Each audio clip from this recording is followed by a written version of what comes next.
قضات باب نمبر 19۔ ایک لاوی کی اپنی داشتہ کے ساتھ صلاح۔ اس زمانے میں جب اسرائیل کا کوئی بادشاہ نہیں تھا، ایک لاوی نے اپنے گھر میں داشتہ رکھی جو یہودا کے شہر بیت الحم کی رہنے والی تھی۔ آدمی افرایم کے پہاڑی علاقے کے کسی دور دراز کونے میں آباد تھا، لیکن ایک دن عورت مرد سے ناراض ہوئی اور مائکے واپس چلی گئی۔ 4 ماہ کے بعد لاوی 2 گدھے اور اپنے نوکر کو لے کر بیت الحم کے لیے روانہ ہوا تاکہ داشتہ کا غصہ ٹھنڈا کر کے اسے واپس آنے پر آمادہ کرے۔ جب اس کی ملاقات داشتہ سے ہوئی تو وہ اسے اپنے باپ کے گھر میں لے گئی۔ اسے دیکھ کر سسر اتنا خوش ہوا کہ اس نے اسے جانے نہ دیا۔ داماد کو 3 دن وہاں ٹھہرنا پڑا، جس دوران سسر نے اس کی خوب مہمان نوازی کی۔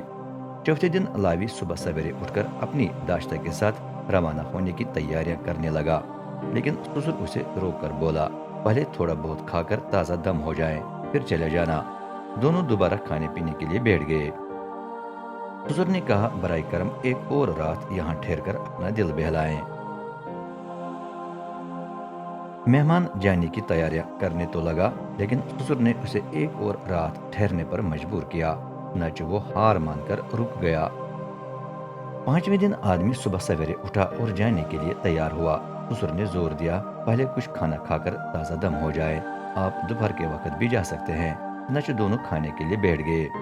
دوپہر کے وقت لاوی اپنی بیوی اور نوکر کے ساتھ جانے کے لیے اٹھا۔ سسر اعتراض کرنے لگا، اب دیکھیں دن ڈھلنے والا ہے، رات ٹھہر کر اپنا دل بہلائیں، بہتر ہے کہ آپ کل صبح سویرے ہی اٹھ کر گھر کے لیے روانہ ہو جائیں۔ لیکن اب لاوی کسی بھی صورت میں ایک اور رات ٹھہرنا نہیں چاہتا تھا۔ وہ اپنے گدھوں پر زین کس کر اپنی بیوی اور نوکر کے ساتھ روانہ ہوا۔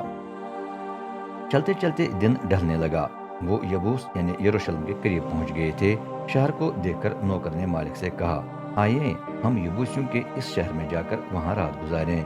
لیکن لاوی نے اعتراض کیا، نہیں، یہ اجنبیوں کا شہر ہے، ہمیں ایسی جگہ رات نہیں گزارنا چاہیے جو اسرائیلی نہیں ہے۔ بہتر ہے کہ ہم آگے جا کر جبا کی طرف بڑھیں۔ اگر ہم جلدی کریں تو ہو سکتا ہے کہ جبا یا اس سے آگے راما تک پہنچ سکیں، وہاں آرام سے رات گزار سکیں گے۔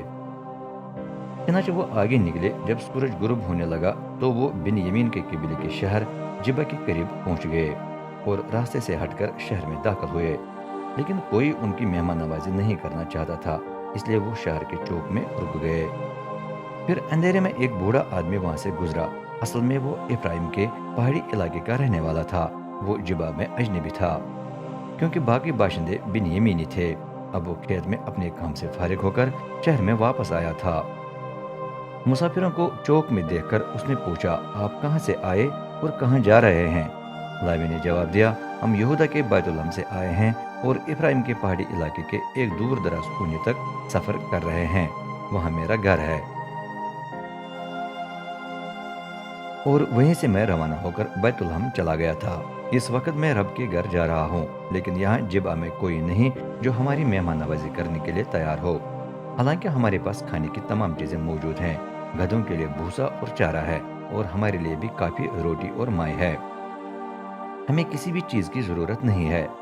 بوڑھے نے کہا، پھر میں آپ کو اپنے گھر میں خوش آمدید کہتا ہوں، اگر آپ کو کوئی چیز درکار ہو تو میں اسے مہیا کروں گا، ہر صورت میں چوک میں رات مت گزارنا۔ وہ مسافروں کو اپنے گھر لے گیا اور گدھوں کو چارہ کھلایا۔ مہمانوں نے اپنے پاؤں دھو کر کھانا کھلایا اور مائی پی۔ جبا کے لوگوں کا جرم۔ وہ یوں کھانے کی رفاقت سے لطف اندوز ہو رہے تھے کہ جبا کے کچھ شریر مرد گھر کو گھیر کر دروازے کو زور سے کھٹکھٹانے لگے۔ وہ چلائے، اس آدمی کو باہر لا جو تیرے گھر میں ٹھہرا ہوا ہے، تاکہ ہم اس سے زیادتی کریں۔ بوڑھا آدمی باہر گیا تاکہ انہیں سمجھائے، نہیں بھائیو، ایسا شیطانی عمل مت کرنا، یہ اجنبی میرا مہمان ہے، ایسی شرمناک حرکت مت کرنا۔ اس سے پہلے میں اپنی کنواری بیٹی اور مہمان کی داشتہ کو باہر لے آتا ہوں، انہیں سے زیادتی کریں، جو جی چاہے ان کے ساتھ کریں، لیکن آدمی کے ساتھ ایسی شرمناک حرکت نہ کریں۔ لیکن باہر کے مردوں نے اس کی نہ سنی۔ تب لاوی اپنی داشتہ کو پکڑ کر باہر لے گیا اور اس کے پیچھے دروازہ بند کر دیا۔ شہر کے آدمی پوری رات اس کی بے حرمتی کرتے رہے۔ جب پاؤ پھٹنے لگی تو انہوں نے اسے فارغ کر دیا۔ سورج کے طلوع ہونے سے پہلے عورت اس گھر کے پاس واپس آئی جس میں شوہر ٹھہرا ہوا تھا۔ دروازے تک تو وہ پہنچ گئی، لیکن پھر گر کر وہیں کی وہیں پڑی رہی۔ جب دن چڑھ گیا تو لاوی جاگ اٹھا اور سفر کرنے کی تیاریاں کرنے لگا۔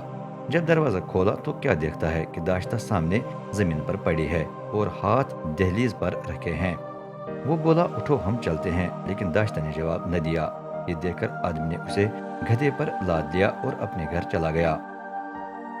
جب پہنچا تو اس نے چھری لے کر عورت کی لاش کو 12 ٹکڑوں میں کاٹ لیا، پھر انہیں اسرائیل کی ہر جگہ بھیج دیا۔ جس نے بھی یہ دیکھا اس نے گھبرا کر کہا ایسا جرم ہمارے درمیان کبھی نہیں ہوا۔ جب سے ہم مصر سے نکل کر آئے ہیں ایسی حرکت دیکھنے میں نہیں آئی۔ اب لازم ہے کہ ہم غور سے سوچیں اور ایک دوسرے سے مشورہ کر کے اگلے قدم کے بارے میں فیصلہ کریں۔